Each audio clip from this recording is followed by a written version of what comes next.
There we go. What's going on? Welcome to a very special episode of The Rift, the book club from home. I feel like it's too quiet here. I feel like it's I feel like that's kind of proper, I guess, for a book club episode. Should be quiet when you're in the library, when you're in the bookstore and whatnot, where those certain Lake Worth residents don't normally go to. But yeah, we have a special episode today. Obviously, the book club. We haven't done the book club in a bit, so we want to make sure that we got one out because it's been a while. Has everyone been keeping up with reading? Well, I can't speak to that too much, specifically for myself, but it's okay. I mean, I was always a kid in school where I would be asking someone for a piece of paper or for a pencil because I wouldn't bring it because I would be skipping the lunchroom the entire half the day or something. So that's okay. But thankfully, I have two people who are smarter than myself, Braden Sorbo and Sarah Stockwell. I mean, I guess maybe more arguably on that second one. But regardless, we're going to be talking about chapters 4 through 6 of the book Where the Right Went Wrong by Patrick Buchanan. I still haven't got a physical version yet. I have a Kindle. Obviously, we did the giveaway for the Kindle. I'll be shouting out the person who won the Kindle in this last go around later on in the show. But we have an abbreviated show for you tonight. Right now, Elijah's traveling. He's working on some stuff in Texas. He's also there with Michael Hennessy. So he said, you know what? I'm not going to keep you guys in the office for 20 hours today, but just today. You guys can work from home, and here we are. So, if Elijah's so gracious, I mean, I might build this out a little bit more, and someone actually has an even better from home setup than I do, and then I'll be introducing him in just a second. But I don't want to ramble on too long. We're gonna get right into it. Again, this show is on Restream, or not Restream, sorry, it's StreamYard. So a little bit of a different format. So, bear with us. Let us know what you liked about the show, what you didn't like about the show. Make sure that you smash like and subscribe. If we're on the front page of Rumble, make sure that you subscribe. And, this is kind of one of our more unique content-driven shows where we're focusing on a specific topic, such as a book. Normally, we just do current events. And we also have some more shows that we're onboarding soon. So, if you guys will just bear with me for the show. Elijah will be back next week. Like I said, he's just worked on business out in Texas with Michael Hennessy. But until then, we'll be doing this, and let's just get right into the show. Let's see if this works.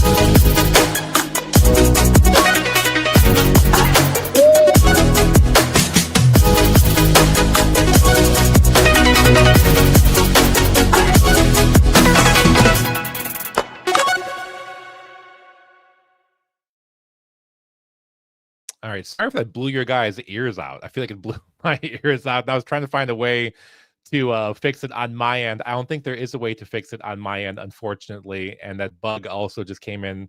Wait, hold on, where is it? That bug right there just came in very unceremoniously. I would have preferred the fade. After working in production for a couple of years, like you start to notice stuff that maybe you guys don't notice. Maybe you guys are a little bit more forgiving. That's fine. But anyway, like I said, not going to keep rambling. But I am going to introduce one of our guests, one of our contributors here at Rift TV, who he's been putting in a lot of work with us recently. We definitely appreciate that. Smart kid, also jacked, so that's good too. We don't want any fatsos on the team. We don't discriminate, but we do. But yeah, let me go ahead and introduce him. His name is Braden Sorbo. You guys know him. You guys love him. Braden, what's going on? How you doing? Dude, we got the home studio set up. We got the people in chat. It is good. It's good, and we're here without Sarah right now. So yeah, I know. Nice and quiet. It's really right. Exactly. We'll enjoy it. Enjoy it while it lasts. Right now, Sarah is actually at a conference. I want to dox her and say where she's at. I mean, maybe some people know, but she's been advertising this Catholic charity stream for at least a week or 2 weeks now. So, shout out to her. She will be joining us shortly. We're going to kill time until she joins and probably just talk about the first 3 chapters and what you guys thought about. Who's actually been keeping up with the book club thus far? I am looking in chat right now. I'm a little bit of a one-man band today. I mean, normally I am when it comes to setting up the stream, but I normally have Michael Hennessy. Elijah helps with the cameras and mics and everything. But today it's really just me setting everything up. Braden and Sarah just coming in here to look pretty. I'm the one who's actually putting the nose to the grindstone. But yeah, she's on the stream right now. I would encourage you guys to go to it because you guys should be here with us. But maybe if you want to watch a replay later, and then donate to the charities, I believe that they're contributing to the Christians in Gaza, if I'm not mistaken. It was the church. Yeah. It's a Church, right. fundraiser for the church in Gaza that got hit by the IDF. And so Awesome. Yeah. that's So what the great. fund is for. I don't know why I'm not getting invited to these things. What did Yeah. I have to do? Like, Well, you maybe know. if you talked about Catholic dogma incessantly on the internet, then they'd be inviting you, but you're not. So I do it on Twitter a whole lot. I just don't, yeah, you do. You're fight right. people. Yeah. Well, I mean, like, you have it in your blood to fight people. So you Yeah, have true. you have the Herculean blood, so you should be fighting more people, I think. But anyway, so people in chat, I want to see who else has been keeping up with the chat. So I'm just going to check through the chat real quick. I don't see. Okay, well, I see an N tower. So that's great. This is good. Not We're exactly getting relevant to what we're talking about tonight, but that's fine. We have a okay, hold on. We have a Marge Fuentes in chat now. Is this his and mother? Or well, by the way, I mean, right now having right now being or doing this from home, like, I instantly thought of doing an air horn.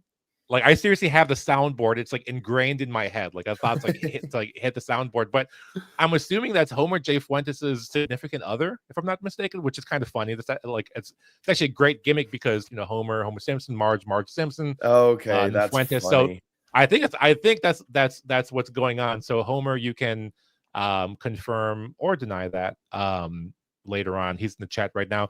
Shout out Skittenhund. Shout out Bros of Stalin. Love that name. Shout out Homer J. Fuentes, obviously, and Marge Fuentes. Rogue 12, some of the other people in the Rumble chat.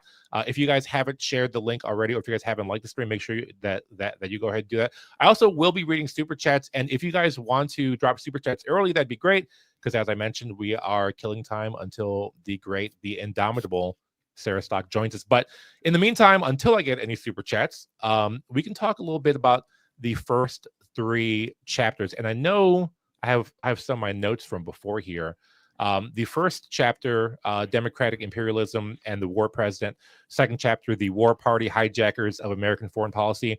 And the third chapter is Islam the Enemy, which was very, very timely, considering that last time that we were doing this was when we were, well, I mean, not us specifically, but by proxy, we're engaged in a proxy war with Iran, which, everything has calmed down a little bit since then, but diplomacy talks have not really resumed. I know that they're planning to meet with, I think, the G4 summit or something, or what? Yeah. So there are plans of talking again, but also in these next 3 chapters. The 4th chapter is the Unwinnable War. 5th chapter is A Crouching Tiger, Hidden Dragon, which I think that if you've ever seen the movie before, you can probably guess what that chapter is about. And 6th chapter is Economic Treason. So, Braden, I'm going to pass off to you a little bit, because obviously you've read the entire book. I still haven't read the entire book. We have a lot going on at the Rift. Sorry, I don't have as much time to read as I would like. But from your recollection, I know that you're probably a little bit more hazy, and probably not even more so, or more much than me. But can you kind of just give a brief summary, a brief synopsis of those first 3 chapters, and kind of what the foundation that Patrick Buchanan is laying down in the first 3 chapters, and if you want to go even further, talk about how it's going to lead into these next 3 chapters and set the stage for those chapters. Yeah, I'll do my best. I read the book, actually. I did the whole thing on Audible driving over to SAS. So I just had a whole lot of time to kill, and I didn't realize that I would be taking part in a book club, which means that I didn't pay too much attention, but I'll do my very best to catch up. So I actually quite enjoyed this book, at least from the perspective of, this is a good way to get a Fox News boomer sort of acquainted with distancing themselves from the neoconservative party and this whole idea of Judeo-Christianity. And actually, someone in YouTube said the same thing. They said this book is good for a boomer to get introduced to non-Fox info. And it's true.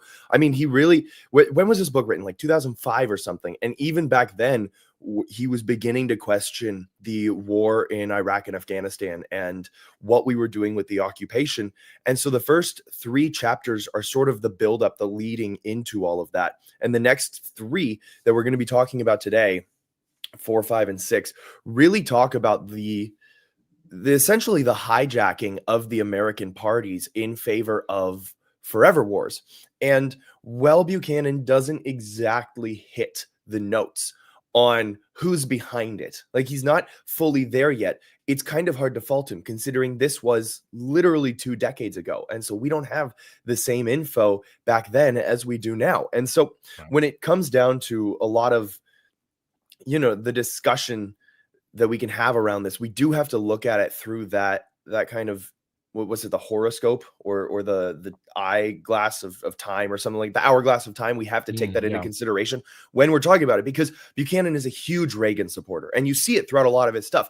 And what's funny is the more he talks, the more you realize that if he understood that a lot of the policies he's speaking about that he's giving to Reagan were actually anti-Reagan policies, I have a pretty good suspicion that he would change his opinion. I mean, a lot of, if I'm not mistaken, this is in the 3rd, the 4th, 5th, and 6th chapter. He talks about the free market trade system that we had, where essentially the government before World War I funded itself solely off of tariffs, and that there was only one income tax before the original, or there was only one tax before the income tax was instituted to help kind of supplement World War I efforts. And it was the slavery tax right after the civil war happened, and it was for the civil rights movement. And that was temporary. It got removed. And then everyone thought no more taxes, and the income tax was instituted. And, the people came out and they basically said, all right, this will only be for a temporary time, duration of the war. We'll win the war and we'll take it off. And obviously we know how that ended up. That wasn't necessarily something that we can look back on now and go, all right, they were clearly lying. But the people, once again, looking at it from the perspective that they had when they were introduced it, we do have to give a little bit of leeway with it, unfortunately, because people don't see things as they happen. It's like they say, the hindsight is 2020. And so, I mean, I'm looking at the comments right here. Billy, Asian peers in Cali are lefties but mirrored, said, Pat Buchanan, rest in peace, a true America first guy. Exactly. He was wholeheartedly America first, which is why I think if he were still alive today, he would be against Reagan, at least in some areas, such as the mass amnesty, the gun bans, and the trickle-down economics, because unfortunately, trickle-down economics is like communism, where it's great in theory because, everyone wins. But in practice, humanity is inherently selfish, and it won't ever work because of that reason. And also because we don't have an ethno-state, so nothing will work properly. But I will give Buchanan a lot of credit, because as someone who doesn't read a whole lot of books, and like you said at the beginning, this is a gray area for me. I mean, I was the kid in school who would spark notes every book to do my essay. Yeah, right. I actually read a single thing. Sorry, Mom. But this was one of the few books that I've read recently that I did seriously enjoy. And I remember I actually gave Elijah a few more suggestions for books in the future, just because I'm eager to go into them. But I did learn quite a bit, especially with these three. I mean, with the whole book, there's things you can glean from every single chapter. But with these chapters, it really is interesting to watch someone who would be considered a boomer in age, but not in mindset, because he's so anti-neocon that it's almost refreshing. It's kind of like, oh my gosh, there are people that are older than 30 that aren't neocons. Like, this is just so good. Right. Yeah. Well, and like, kind of touching back to the point of, him being more of a Reaganite. I mean, one thing he really harps on in the first couple of chapters, I think especially second chapter, is about American exceptionalism. And obviously that was kind of subverted by the Trotskyites, by the people who came to the country and then kind of tried to impose their own ideology, that being communism or some kind of more left authoritarian worldview. And then sometimes, like once it comes to the neocons, it's not even so much about political ideology, but it is more about like a tribal ideology, as we talked about before with the Zionists and with the Jewish state. So I think Buchanan did a really good job of kind of, and I do like how you actually frame that, because I actually like hadn't thought about that.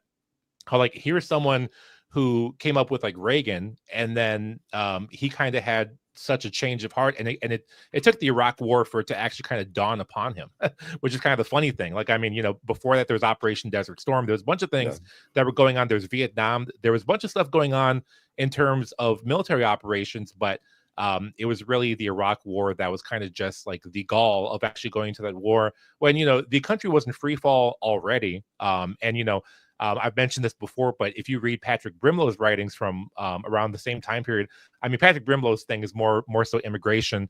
I'd say, or Peter Brimlow, I think it's Patrick. Oh, okay, I don't know how she did that. Like Sarah just popped in like that, but yeah, I mean, like they were talking back then as if it was over from a political, military, immigration standpoint, and it's just like, man, you know, I mean, and by the way, both Patrick Buchanan and Peter Brimlow are still alive, and you know, seeing it 20 years later down the line, it's just like, man, you know, and we all thought that Trump was going to be the person that was going to stop, that was going to put a halt to that, but apparently not. But actually, before I let Sarah in, before she so rudely interjects herself, as she just did, I do want to go over a message from one of our sponsors, Hyperbit. I just want to take a quick break from talking about the book for a bit, then I'll introduce Sarah. I know you guys are here for Sarah, so it's fine. I'll let her in a bit. But you know, crypto's been making waves in traditional finance, and we've got something that we think that you'll find pretty compelling, especially if you're tracking how digital assets are reshaping business strategies. You've likely heard about companies like MicroStrategy or Tesla adding Bitcoin to their balance sheets. This is part of a Bitcoin treasury strategy where businesses hold crypto as a long-term store of value or hedge against inflation instead of just cash. It's a significant shift in how companies manage their reserves. Here's where it gets interesting. Hyperbit Technologies, trading under Hype in Canada and Hype, HYPAF, in the USA, is carving out a unique path. Rather than simply buying Bitcoin, they're mining digital assets like Dogecoin, Litecoin, and others using high-efficiency, renewable-powered operations. By generating crypto as their core business, they've built a self-sustaining treasury model, and they're not just speculating. They're deploying next-gen mining rigs and leveraging low-cost hydroelectric energy to stay profitable and sustainable. This positions them to hold, reinvest, or use their crypto to fuel expansion. For investors, Hyperbit offers a way to gain exposure to the crypto market without the hassle of managing wallets, keys, or mining operations. They mine, buy, and secure digital assets, making them a diversified play in the space. Link in the bio. Also, we have a disclaimer in the bio, and you know, just another note: this is not financial advice. Investing and stuff is always a risk. There's never any guaranteed returns, and if someone is telling you that there are guaranteed returns, then they're trying to scam you. So, just a little note on that. So, anyway, all right, let me figure out how to bring Sarah in a because I do it like this. No, there I'm we sorry. Go. No, there we go. All right, there we go. Oh, there. That works better. So this works. We just have to squeeze. You're good. I think you could maybe use a tad bit more light, but I think you're generally fine. So, well, I'm working with what I got here. She needs a little ring light. I'm in like the middle of nowhere in Ohio right now. Oh, okay. Well, I mean, Ohio kind of is just the middle of nowhere, just exactly. So, okay, cool. Well, awesome. Well, Sarah, thanks for joining. I guess we didn't really do intros in the beginning, but everyone kind of knows who everyone is by now. But actually, Braden and Sarah, if you guys want to kind of just give your socials real quick, Braden, you can go ahead and start just so people can follow you and whatnot. All right, yeah, really quick, Braeden Sorbo at Braden Sorbo at any and all social medias. Embrace Masculinity, Lifting Men Up, and the other one, BS Guide to Politics, both available on sorbostudios.com. And yeah, next book club maybe. All right, and then Sarah, you can go ahead. Yeah, my name is Sarah Stock. You can find me at Sarah C. Stock on both X and on Instagram, and I'm a contributor here at Growth TV. All right, great, awesome. And then let me check something real quick. Does this not work for that? Okay, I don't know why that one doesn't work. But anyway, all right, we're good. So, me and Braden were just briefly talking about the first few chapters and kind of setting the stage for. Or actually, wait, before I do that, one more thing. Not going to do an ad read. I promise. We have one super chat. We have one super chat from Bloodshot567 said, "Where the hell is Anna? Anna's been gone for less than a week.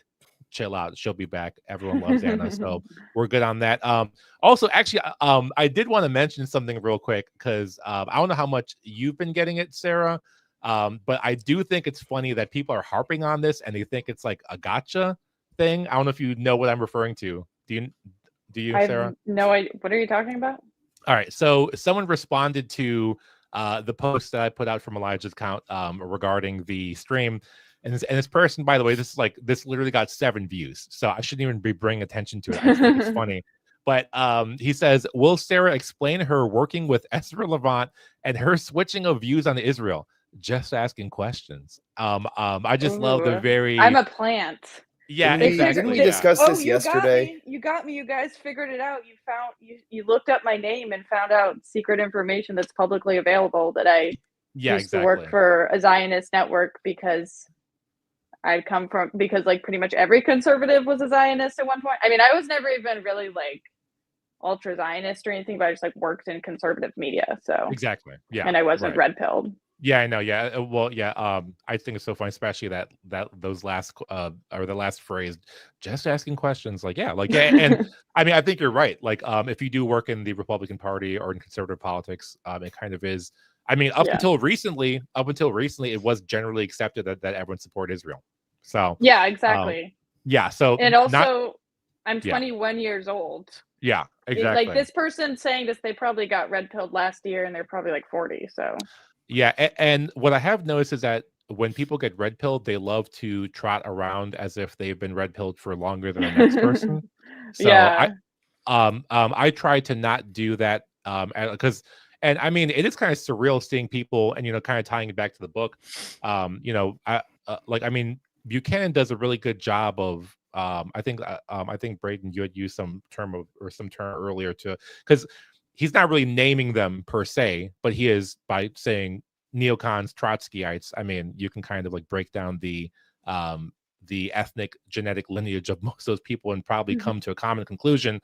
But yeah, just to tie it back to the book, that was one of the things I was just talking about too, was about the neoconservative coup, the chapter 2, where he talks about a lot of people joined the GOP, but they never actually adopted any conservative values when it comes to international relations or much less fiscal or monetary policy.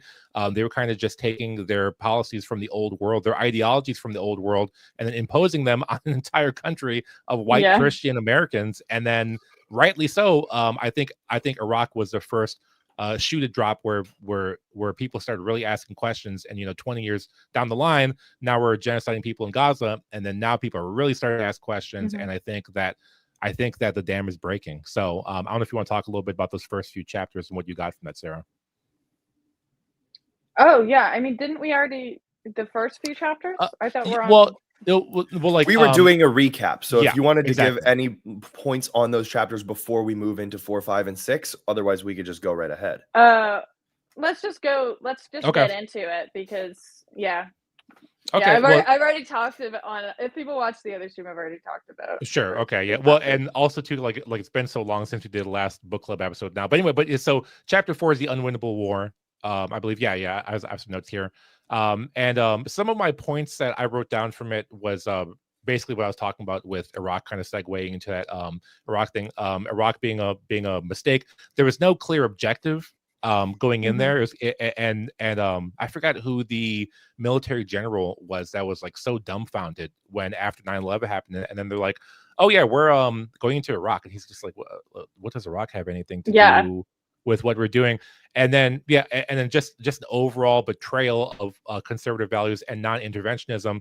And then I think the last point that I kind of wrote down from this chapter was that this is going to cost us the American empire. And I mean, even in the last 10 years already, we started to see it shift from a unipolar world order to more of a multipolar world order, which I don't want to get too much into the next chapter. But those were the points that I kind of got from this chapter, was about just the mistake of Iraq, and how eventually this is going to lead to the downfall of American hegemony. So I don't know what you guys got from it, but you guys can go ahead, take it away. I'll let Sarah go first because I've been talking more than her. I've been here. Okay, yeah, I just got in here, but yeah, I'm trying to refresh my brain on the Iraq chapter because I just read the one about China and the free trade, but yeah, I mean, it is just like interesting the parallel there with what has been happening recently with Iran, and how it was kind of the same talking points were used to bring America into that war that they were now using with the war with Iran. And I know a lot of people are going to say that, it wasn't a war, barely anything happened, we got out of it, but let's just give it a little bit more time, because I don't think either side really got what they wanted out of that situation. So I don't think that situation is really over.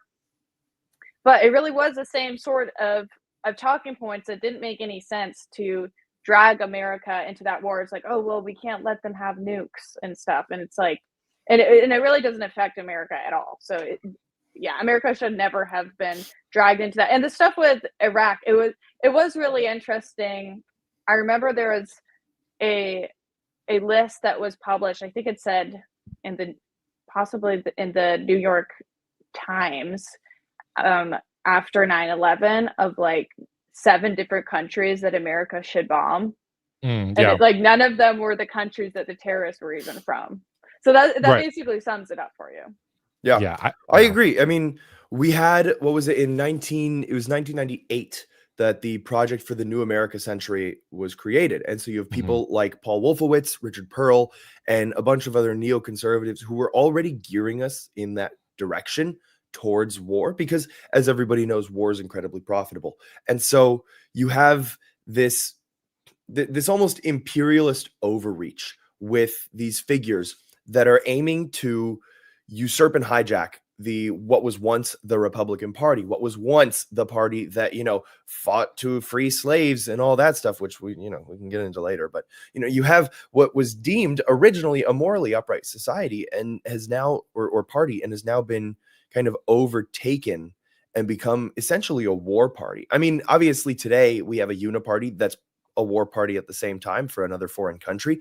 But back then, when the PNAC was established, it was sort of the fundamental roots. It was sort of that bottom bare, like the base floor, the ground floor of everything that put us into the trajectory of where we're at now with the neoconservatives, the paleoconservatives, like you said, the Trotskys. You have sort of a very noticeable foot map. You can trace everything back, and it's interesting that so many people have essentially ignored it for their own prejudices simply because the media tells them to, when it's laid out right in front of us. And so I like how he outlined all of that. It made it very digestible, and like what other people said, a really good tool for, especially for boomers, to get off of Fox News. Yeah, right. And yeah, exactly. And actually, just to mention those countries that you talked about earlier, it was Iran, Iraq, Syria, Lebanon, and even Saudi Arabia were some of the ones that were mentioned in some of the documents from the Project for New American Century. This is from chapter 2, but one of these quotes here, he said, "We may willy-nilly find ourselves forced to topple 5 or 6 or 7 more tyrannies in the Islamic world, including that other sponsor of terrorism, Yasser Arafat's Palestinian Authority, otherwise known, I think that's PLO, if I'm not mistaken." But so I mean, even then they knew that it just didn't make much sense, if any sense, at all. But also, by the way, I did want to actually, just because I don't think we really told Sarah to, but we do have a hard out at 8:15. As I mentioned at the beginning of the show, this is going to be a bit of an abbreviated show, but next week we should be getting back to normal scheduling. And right now, Elijah is blowing up the chat because apparently he had a not so favorable interaction with a airport worker, which is not surprising in the least. That's never happened with Elijah before. Yeah, exactly. Elijah's favorite people in the world are TSA agents. Yeah, and then and DMV workers and fast food workers at Popeyes. So, but but we also have another super chat from and by the way, I had never seen this name large before. Like normally it's on my small little screen when I'm producing. And it's from Scribbles 915, which normally Elijah would refer to as Skibbity Toilet. Every time he sees that name, he says Skibbity Toilet every single time. He says Happy Gilmore 2 was really good. Shout out to the team, Hanky Panky Crew. Have we ever referred to ourselves as the Hanky Panky Crew? Because this is a new development. No, this is Scribbles. This is Scribbles throwing 1 or 2 back and hopping on the keyboard. We appreciate you, bro. Yeah, exactly. How's the job search coming? I hope it's going well. And also too, when did Happy Gilmore 2? Oh, it came out. Oh, wait. Oh, came out this year. I didn't even know about this. Yeah, Happy Gilmore 2. I didn't know it was out though. Oh, came out today. Oh, wow. Is that actually true? There's a new one? Let's go. Yeah, they were doing a new one. I didn't even know about that. I don't know how much was. I was a huge Adam Sandler fan when I was a kid, but like now knowing that he's kind of just like he is kind of just like a Jewish clown, and I know how that sounds, but I mean, like he's like a Seth Rogen or like Jack Black. Like it's just like, I feel like when there were like rich Jews who were in Hollywood and they have like a loser son, and then they're like, oh man, you know, he's not gonna make anything. Like, I'll just throw him on the screen, and then he ends up being like a freaking billionaire. Like Adam Sandler. I still like Adam Sandler generally, but it's like knowing that for what it is like it kind of ruins it for me a little bit.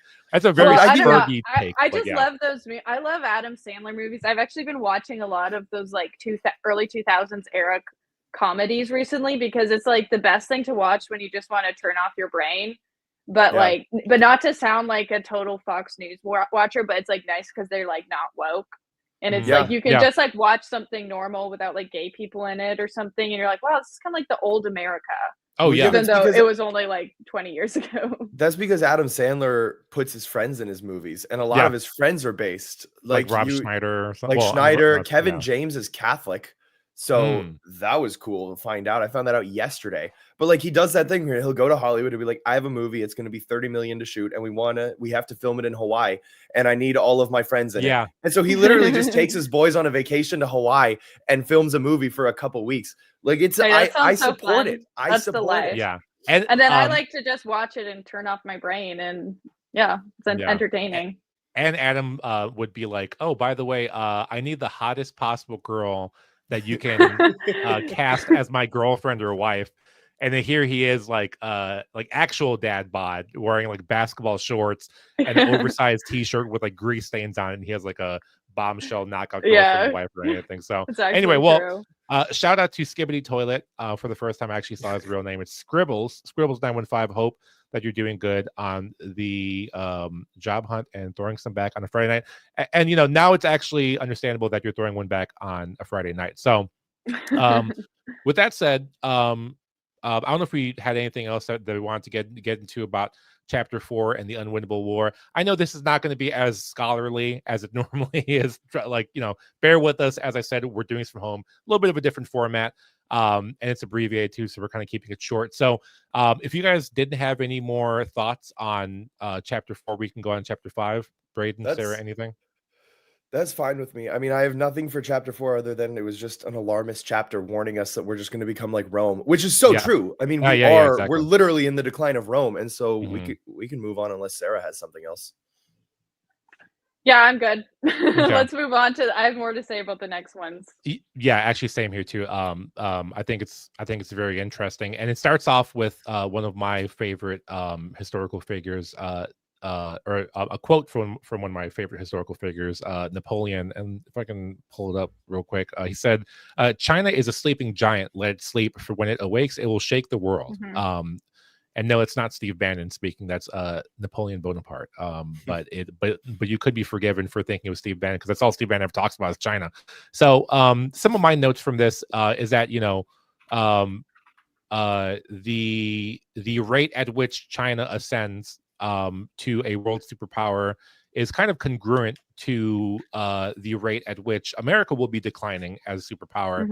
And I mean, especially in the last even 5 years. And I think that COVID was kind of the thing. And you know, I mean, sometimes people also call China a paper tiger, because there's a lot of these things they do. It's kind of like a Potemkin city where they will build up all this infrastructure, all this housing, these crazy elaborate militaries, but then the cities are empty. People aren't inhabiting the houses. So from Buchanan's angle, and forgive me, this is actually the chapter that I didn't finish. I got through about halfway of this chapter. So, but some of the notes that I do have on this is talking more about the trade deficit and how we are hurling towards disaster with that. Specifically, not, and you know, this is also without the context of the well, I guess there's always been this conflict, but this is without, like, you know, this is 20 years ago, so this is not even taking into account the current saber rattling with Taiwan and kind of China provoking us to, or like maybe not provoking us directly, but you know, obviously, I think for the longest time, America has said, oh, okay, you know, we have a trade deficit, but I mean, what's China gonna do? Like, are they gonna call that debt due? Of course not. Because we have a stronger military. But now it's like they're kind of saber rattling with Taiwan, and I'm not really sure what that means, but I want to hear what you guys had to think about the chapter. I know, Sarah, you have a lot to say, so you can go ahead. Yeah, well, I think it actually did talk about Taiwan a bit, but that was later in the chapter, and it obviously just wasn't updated because this was written like 20 years ago or so. But Yeah, I found it really interesting how it's like the reason why we had so much free trade with China is because there was an argument from, the liberal side of things in our government and I guess the neocons and everything, that if we lift countries out of poverty, then they won't be authoritarian anymore. They won't be communist. They'll basically become more moral the more prosperous they are, and they'll be more free, and everyone will just be happy, and it will, decrease war and everything. And so, because of that, that was their argument for why we need to open up free trade with China to basically make them be less of our enemy, I guess. But it didn't really work out because now it's like, well, now they're just our competitor, economically. So, and now they're draining out the interior of our country because we're exporting a bunch of labor over there and manufacturing and everything. So it didn't really work out how they thought it would, but you kind of wonder if that was just the plan all along. Right. Yeah. Well, yeah, it goes back to what we were saying earlier before Sarah joined, where America's government was completely subsidized by tariffs and the income that we received from taxing other countries rather than our own citizens. And so when we started to kind of push away from this big government system that we had, or from the small government system into the larger government where there were more responsibilities because it was good for the government to handle all of these things, we pushed it was like the 2003 Medicare drugs that we started prescribing to everybody, right? This whole, what was it? It was the Medicare Drug Improvement and Modernization Act or something like that of 2003. And that was when we started to mainstream and make the government more prevalent in society as opposed to less. And obviously, even people like Reagan understood that less government was at least something that might be better, as much as he infringed on a lot of amendments, like the Second Amendment that we mentioned earlier, right? And the one thing when it comes to the tariff trade that we have to remember is we do have a deficit. I mean, we're $37 trillion in debt, and we're not in debt to nobody. So yeah, technically our lenders could call those debts. Do they? No, not yet. I mean, we're watching ourselves decline in real time. Why would they even want to get involved? They don't need to. China doesn't need to get involved militarily and get into a war with the United States because, yeah, they're going to take a lot of hits, and there's a chance that we win because we are stronger physically, but we do owe them. And so to that end, how does that end well for us? And it doesn't. Right. Yeah. And actually, I want to show something real quick. I haven't. Let's see if I can pull this up. But we may have a huge insurmountable debt, national debt. But you know what? That's okay. And you know why? Oh no! What are we gonna look at right now? You know why it's okay? What are you gonna do, Mike? It's nothing crazy. I don't know why you're acting like it's weird. Well, first of all, I'm just trying to figure out how to work StreamYard real quick. So, oh wait, hon. Here we go. Can I? Oh my God. Okay, sorry. I'm just terrible with this. You can now Venmo. Actually, let me take this thing off because it's blocking Braden's face. So one moment. You can now Venmo the Treasury to help with the national debt if you so care so much about your government. I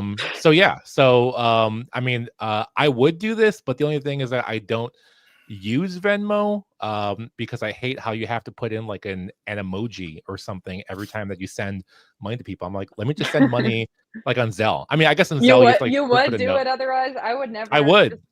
Send money to the government for it to like disappear into the void. Yeah, does it count as taxes? Does that count as paying my taxes? Like what would I get out of that? It should. Yeah. Hey, there's somewhere out there. There's like a boomer, and they're like, I would normally donate to Young America's Foundation to teach the youth about support for Israel, but today I'm going to decrease the national debt, and I'm going to send my children's fortunes. Yeah, to it's like the government. Yeah, it's like I'd rather just I don't know if you're in a hotel right now, Sarah, but whenever I'm in a hotel like late night and I have Fox News on, those commercials come on where it's like Pastor John Hagee and he's talking about like giving money to like Jews in Ukraine or something. Like I might as well give my money to that because it's essentially going to go to the same source anyway. So with less steps. Yeah, exactly. So I'm gonna go straight to the source and then donate to Holocaust survivor. I never watched Fox News, but I randomly was watching it a few weeks ago, and yeah, there was an ad that came up and it was like, Christians who send money to Jews in Yep. Israel. And I was like, this is like an anti-Semitic parody of No, Fox seriously. News.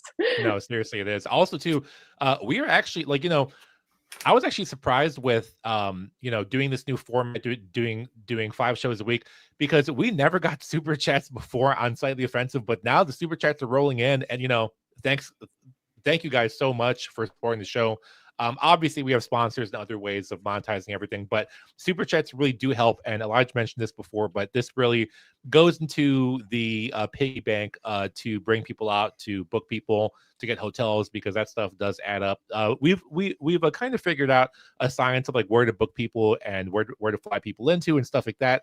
And we are trying to cut down costs, making sure that we can keep everything going for as long as possible, if not forever, and make even more money. That'd be great, and spread our views in the process. But anyway, that's a long tangent. The one super chat that I got 2. One is from Skibbity Toilet, Scribbles 915, and he says, "Job hunting has been hardcore. Not going to lie. Relocated from El Paso and have been working in the oil field since 2018. I partied a little too hard during Dad's weekend during PTO and lost my job." Smiley face. Interesting. Okay. All right. And then we also have one more super chat again from Skibbity Toilet. By the way, for a guy who isn't working or just got a new job, probably shouldn't be super chatting as much. I'm gonna be perfectly honest with you. It's his last $10. Yeah, exactly. Like, dude, he's sending us. Yeah, like Skibbity. Yeah, like save your money, honestly. Not in like a rude way, but it's just like if you're falling on hard times, don't super chat as much. You don't need a roof over your head, Skibbity. You have us. Yeah. As long as you can watch us on your phone. You don't need somewhere to live. Send us all your money. Don't listen to Mike. Exactly. Yeah. No, he says, I take this loss as a blessing, guys. I've been having a good time with my wife, and my 2-year-old Charlie Buns, I guess, is his daughter's name or son's name. I guess Charlie can go either way. Watching the Rift for a while now. Cheers. Scribbles 915 on X. Make sure to follow him there. That's SKRIBLZ 915 on X.com. Also too, that's awesome because I have a 1-year-old daughter, and I wish I could spend more time with her, but obviously trying to build this network is very time consuming, but I think it'll be worth it in the long term. So shout out to you again. Let's see if we have anything over on YouTube. We do not. The Rumble audience once again reigns supreme. So anyway, if getting back into the book, let me just look at some other notes I had and some highlighted parts that I thought were interesting.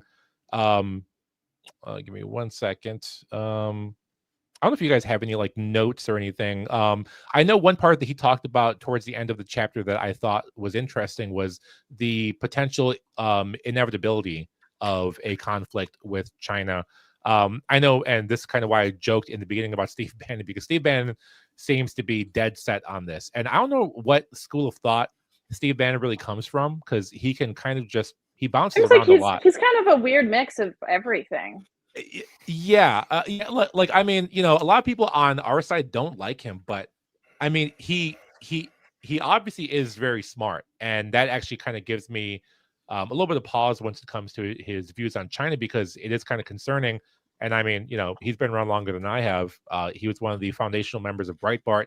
He's seen a lot of stuff happen. So I don't know if you guys can speak a little bit more to that, as I mentioned, and apologies for this, but I did not finish the chapter. But do you think that it's inevitable that we go to war with China one day? I mean, to think of 2 standing armies of 2 of the biggest countries and superpowers in the world going blow for blow, it's kind of like unbelievable. But I guess it's happening in Israel and Iran right now, so it's not too far out of the realm of possibility. Obviously, there's alliances that could even drag people into those types of conflicts. But I don't know if you guys have any thoughts on that per the book.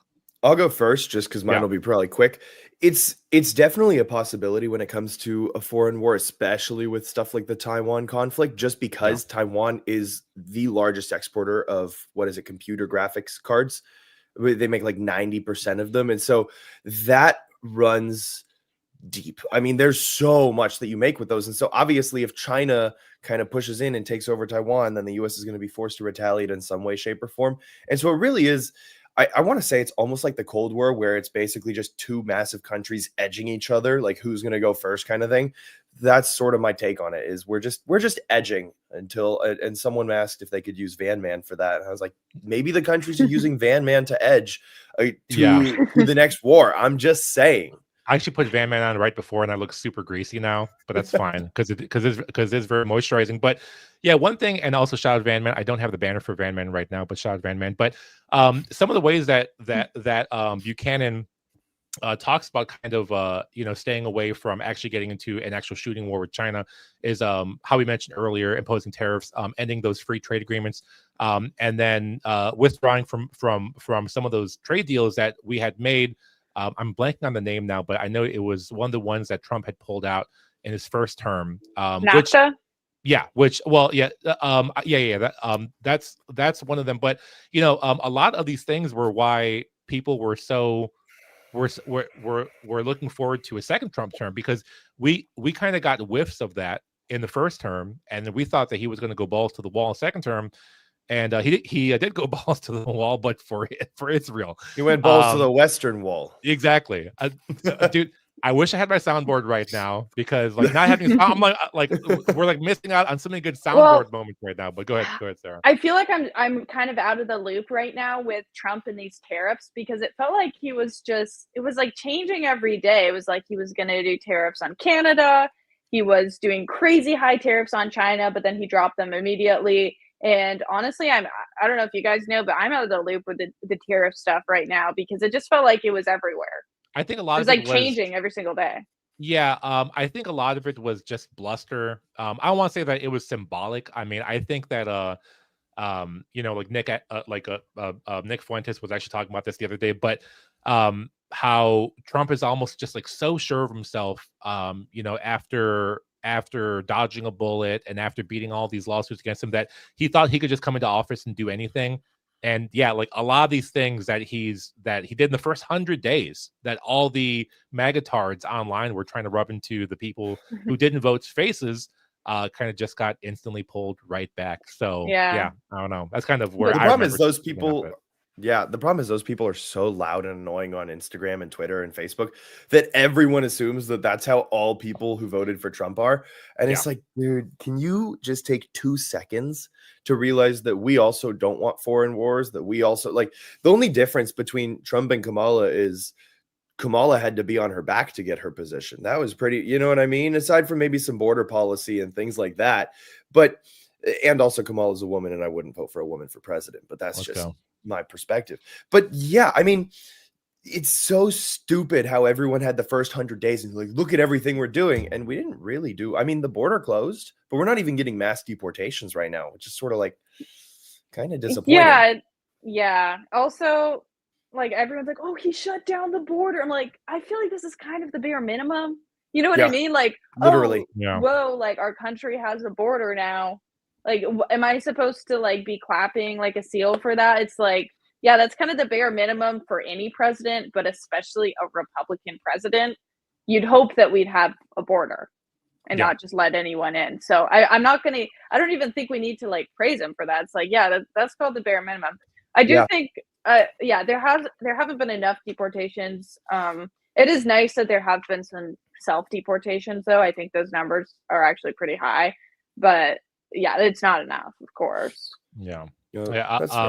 Also, I'm checking back in on the chat just to see, because also, like, I know we're talking about a bunch of other things too. We're kind of going off onto these segues about different things, but this is for the purpose of getting everyone involved with reading the chat. So if you haven't started to read it yet, also I'm modding you in the YouTube chat, Brandon, right now. Braden, sorry. Let's go, Brandon. Yeah, it's like Reddit, and I'm just out of it right now. But anyway, I just modded you in there, and so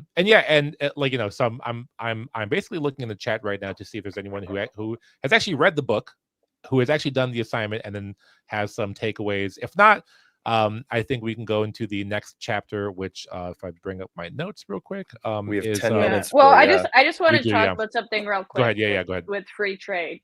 So free trade is one of those things that we got basically after World War II, where it's like the world is now opened up, and basically when like globalism really just fully kicked off.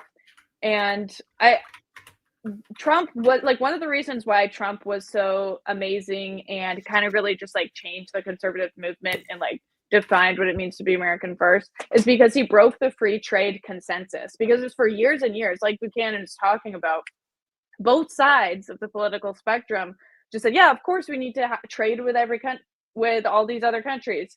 And that obviously has, I mean, we'll kind of get more into this in the next chapter, but it obviously has like totally just like broken down our own manufacturing. And basically it's like over this period of time, it's like we've been like exporting white male American jobs to everyone else so that men can't raise a family. And it started with women going into the workforce. Shout out to me.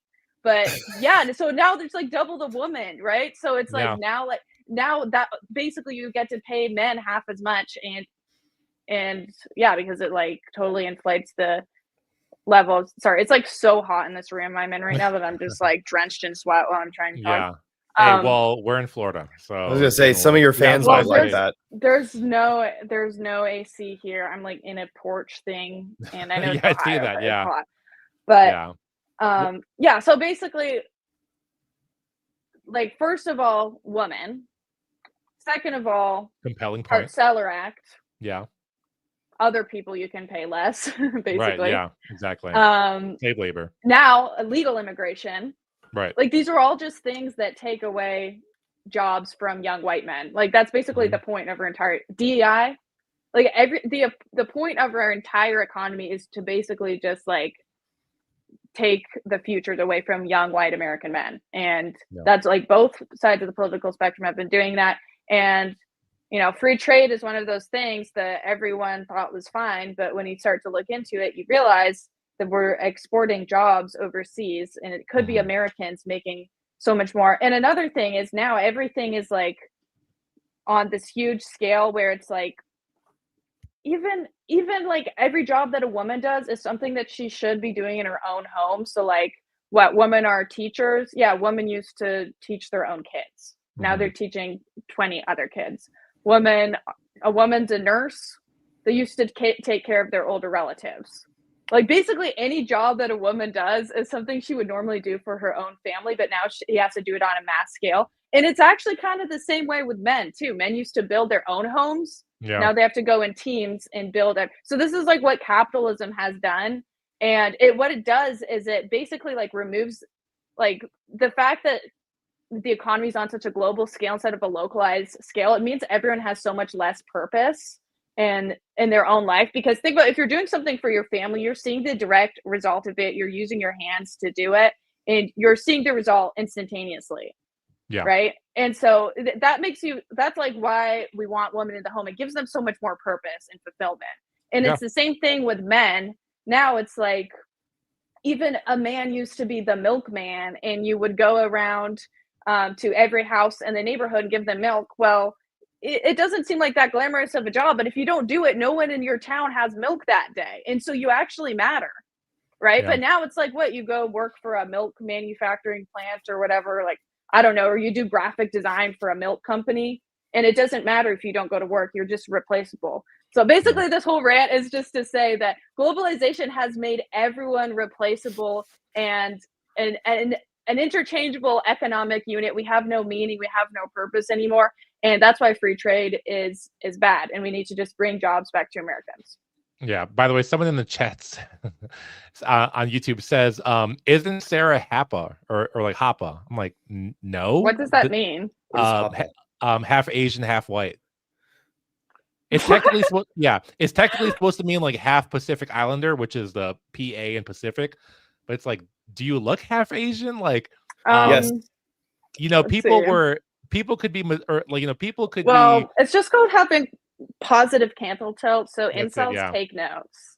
People could be forgiven if they thought that about RFH. RFH looks Asian, looks Asian and white, but well, anyway, I have had people think that because of my positive canthal tilt, but that's just called good genetics, and I'm pretty much fully Anglo. So yeah, of course, yeah. Well, anyway, all right. Well, let's go into because again, we don't have a ton of time. We really just have 5-6 minutes left. Braden, if we go a little bit over, I can let you hop. I know you have to get out of here, but if we go on to the 6th chapter, economic treason. Do we start talking about this? I kind of forget. I think we just start talking about it, and I just like didn't. Yeah, we did. Okay, all right. So I don't know if you guys had any other points about this. I mean, I did want to say some stuff on free trade, but Braden sounds like, or looks like you want to say something, so you can go ahead. Oh, I'll touch on free trade really quickly and pass the torch right back to you. I mean, it's basically an echoing of the sentiment that Sarah was saying. The only difference is like someone mentioned in the YouTube chat that the Amish build houses together. And so it really comes down to what is the priority of the community as opposed to the world. Like, it's trying to be the world police, which is the dangerous aspect of free trade, versus building up your community. I mean, there's nothing wrong with working construction and building skyscrapers for your city that you live in, as opposed to, going and doing this free trade system where the citizens via taxes are supplementing the entire government income, as opposed to the importation of goods, which fosters companies bringing their work and labor and then new jobs to America. And so, yeah, I mean, the introduction of free trade has wholeheartedly been a negative for our country. That's pretty much all I have, though.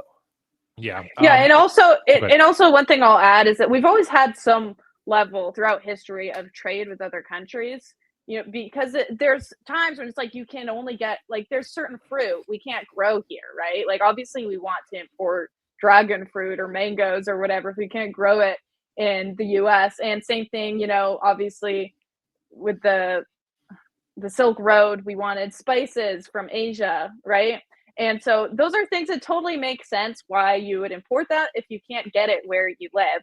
But when it comes to things like, like our everyday items, like our lumber, or, well, maybe that's not a good example, but if you're baking bread or something, like, we shouldn't be importing anything from other countries that we can just make here in America.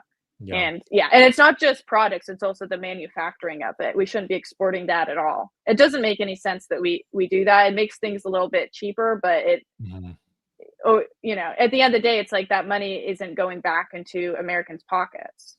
Yeah, no, that's the big thing around it. And also too, I mean, it does also have, or there are concerns about national security, especially with, COVID, back when everyone thought they needed PPE. Let's just assume that COVID was, oh crap, I shouldn't have said that we're on YouTube. Crap, oh no. Anyways, but screwed us over. I know, yeah.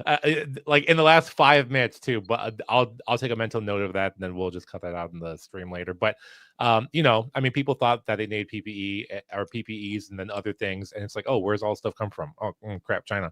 And then also too, like, even with the this is going to sound like it's like a bit of a deviation, but with the pager attacks that Israel carried out, it's like, when there's so many different touch points in these lines of trade, who knows where you're getting stuff from? And even if it's not from a nefarious actor, it could just be low quality stuff. Now I'm like, I specifically told my wife, I was like, hey, don't buy anything on Amazon that has like a weird company name anymore, because it's always cheap. So even just the degradation of quality, even if we're not talking about security, that's another thing too, is that, like, it's just,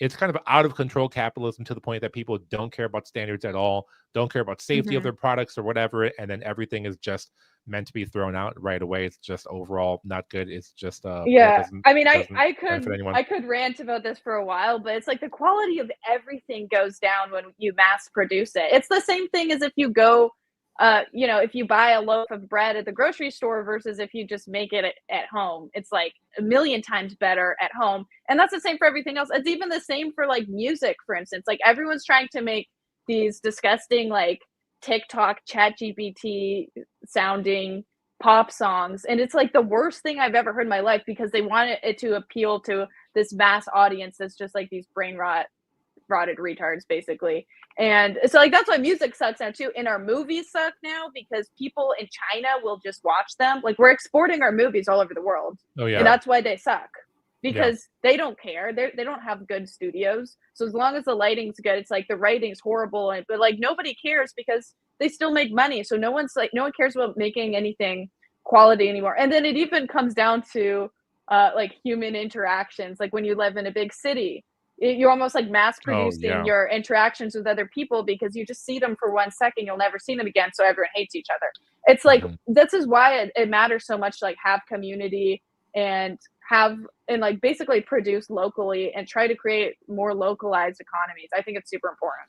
Yeah. Okay. Well, with that said, sorry to cut it so short. And again, Sarah and Braden, I'm grateful that you guys could have joined us for a book club because we had to get one out. We've been falling so behind with producing these, but hopefully we're going to work on our schedule in the upcoming week. But I want to make sure that we get Braden out of here because he's limited on time. So Braden, if you want to give people your socials, where people can follow you, just do all your shout outs, and then I will wrap it up.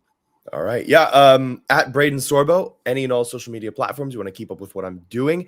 Slowly integrating a few more of the spoken videos into the content. So would appreciate any and all support on X and Instagram specifically. And that's it. Those are the socials.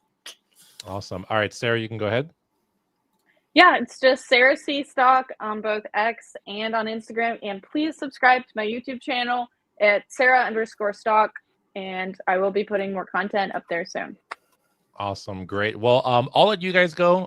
But thanks again for joining. And, we'll be back to a normal schedule next week. But you know what? I'm going to take these guys off of here because I have something else for you guys. You guys thought that you were going to get away with only one live read. I have some bad news for you. I'm going to circle back on that crypto angle that we were touching on earlier. And and by the way, I have more announcements that I want to say after this. So stick around. It's going to be like the after credit scene on like a Marvel movie. But it's wild how digital assets are flipping the script on corporate finance. And if you're into how businesses are adapting to this volatile yet rewarding space, Hyperbit Technologies is worth a closer look. We talked about giants like MicroStrategy or Tesla. Stacking Bitcoin on their books as a smart treasury move, treating it like digital gold to combat inflation and preserve value. But Hyperbit, listed as HYPE on the Canadian exchange and HYPAF in the US, takes it up a notch. They're not passive holders. They're actively mining coins like Dogecoin, Litecoin, and more with cutting-edge, eco-friendly setups powered by renewables. This creates a dynamic treasury that's constantly growing through production, not just purchases. What sets them apart is these advanced rigs optimized for efficiencies, paired with affordable hydroelectric power, ensuring that they mine profitably while keeping their carbon footprint very, very low, which I know that you guys all care about. But they handle all the mining, the acquisitions, and safeguarding. That way you don't have to worry about crypto. Crypto can be very complicated. I get it. But they kind of just condense all this work and they're professionals with it. So check them out. Obviously, as I mentioned before, it's HYPAF in the US. It's HYPAF, their ticker symbol, and then HYPE in Canada, HYPE. You can check it out there. And link in bio for more on that. Plus a disclaimer. Also not financial advice, and just know that whenever you invest in anything, it is a risk. You're not going to always for sure get your money back. So it's always a risk. Make sure that you do your own due diligence. But I did want to say thank you guys for joining. I know it's been a while since we've done these book club episodes, and we have a bit of a weird setup doing StreamYard, but now we have StreamYard actually set up. So whenever we have to actually do something on the road, we can do this in the future. But normally we'll be doing it from a studio. We're very concerned with our production quality. So we want to make sure that we're giving you guys the best product possible. I also announced in the Discord earlier, let me open up Discord real quick. I announced earlier that I'm taking a bit of a road trip tonight, just for a couple hours, but I will be going live on Locals as I drive. So hopefully the connection is not too terrible, but I will be streaming on the Locals. So go to elijahschaefer.locals.com. And I think there might actually still be an active promo code, which is all caps Grape Joey, GRAPE JOEY, which will give you 1 month free. That might not be active anymore. I'm not 100% sure, but if you want to watch me there, it'll be free anyway for the first, I think, 15 minutes. I think it is on Locals, and after that, you have to be paid for. But I will still do a local segment on there. We've been getting a lot of good content on Locals, and a lot of people have been signing up for the free trial, but then they've actually been joining as a paid subscriber afterwards. So that's how you know it's good. So again, go to elijahschaefer.locals.com. Join us there. And also, before I go, I'm going to check the super chats. I'm not going to miss. I'm not going to miss super chats, especially one from Homer J. Fuentes, and he dropped a 50 bomb and said parallel economies are inevitable. So true, King. So true. No super chats on YouTube, per usual. What's the point of getting monetized if people aren't even sending super chats over there? But like I said, join me on Locals. I will probably be heading out in about 15, 20 minutes. I'll be driving for about 2 hours and 15 minutes, so you can join me on there. I hope I can bring the live chat up, because I want to just or maybe I'll bring Discord up. I don't know. We'll see. I'll see how it works, but I'll be streaming for at least 30 minutes to an hour. Join me there. I'm also going to shout out some people in the chat. Shout out Scribbles915. Shout out Rogue12. Shout out Colin Doan Riddle. Is that how you say it? Joshua Tries. Cheetah Men. Obviously Homer J. Fuentes. Also Marge Fuentes. We talked about her a little bit in the beginning. Also, is my mic even pointing the right way? It probably could have been pointed better, but that's my fault. Elijah would kill me for that. Oh yeah, it's a lot better. Okay, way better now.